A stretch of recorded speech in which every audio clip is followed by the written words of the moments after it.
Assalamualaikum warahmatullahi wabarakatuh. Halo Sobat Biaya. Di sini kami dari kelompok 6 akan memaparkan materi mengenai just in time. Dengan anggota kelompok, saya sendiri Atala Raffi Rasim. Dengan rekan saya Raffi Amanti. Saya Rendir Dian. Saya Novialdi. Just in time adalah sistem manajemen produksi yang bertujuan untuk mengurangi pemborosan dengan cara memproduksi barang ketika dibutuhkan dan dalam jumlah yang diperlukan. Inti dari just in time yang pertama adalah agar persediaan bahan baku dapat diminimalisir untuk mengurangi biaya penyimpanan. Lalu yang kedua adalah just in time ini berfokus untuk penyesuaian pada minat dari pelanggan agar dapat sesuai dengan keinginan pelanggan. Lalu yang ketiga adalah just in time ini berfokus pada pengurangan aktivitas yang tidak bernilai tambah. Dan yang terakhir, just in time ini berfokus pada kualitas yang tinggi agar mengurangi cacat produk yang mengakibatkan keterlambatan. selanjutnya, adapun aspek yang menjadi pembeda antara sistem just in time dengan sistem tradisional. Aspek yang pertama dari segi persediaan. Kalau sistem just in time, minimum inventory bahkan zero inventory, sedangkan sistem tradisional stok dengan jumlah yang besar. Aspek yang kedua dari segi fokus produksi. Kalau sistem just in time berdasarkan permintaan, sedangkan sistem tradisional berdasarkan prediksi permintaan. Aspek yang ketiga dari segi tujuan. Kalau sistem just in time, efisiensi proses dan pengurangan pemborosan. Kalau sistem tradisional, menjamin ketersediaan barang. Aspek yang keempat dari segi siklus produksi. Kalau sistem just in time pendek dan fleksibel, sedangkan sistem tradisional panjang dan tidak fleksibel.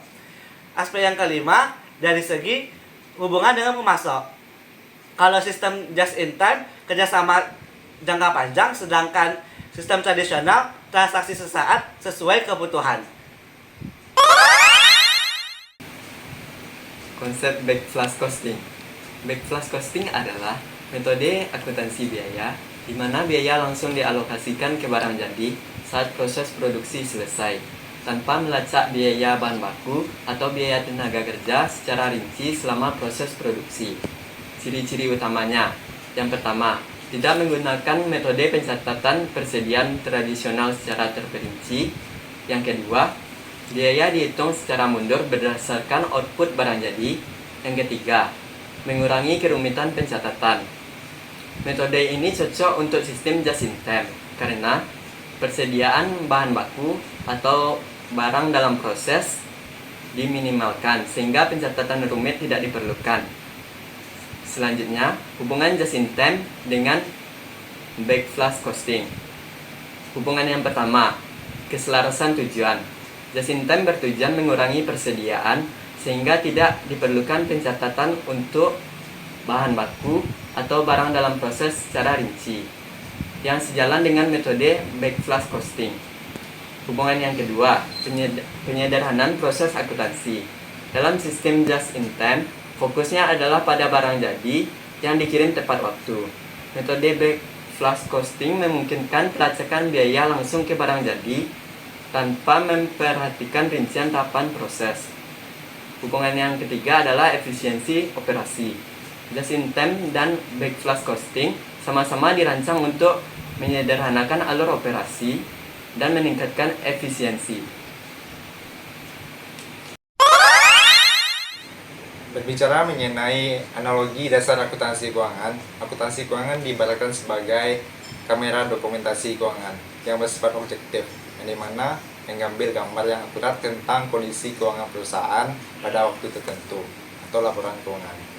Berbasis bukti, yang dimana hanya mencatat transaksi yang benar-benar terjadi. Kemudian berfokus pada pemangku kepentingan eksternal seperti pemegang saham, investor, dan pemerintah. Komponen utama dari akuntansi keuangan yaitu neraca atau balance sheet, ibaratkan foto kekayaan dan kewajiban perusahaan pada suatu waktu tertentu. Kemudian ada laba rugi atau income statement yang seperti rekaman aktivitas organisasi dalam satu waktu tertentu.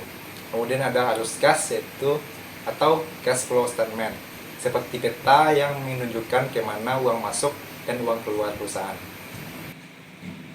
Sekian dari kelompok kami. Semoga dari pemaparan materi yang telah kami sampaikan tadi akan menjadi ilmu yang berwawasan pada kita semua. Sekian dari saya. Assalamualaikum warahmatullahi wabarakatuh.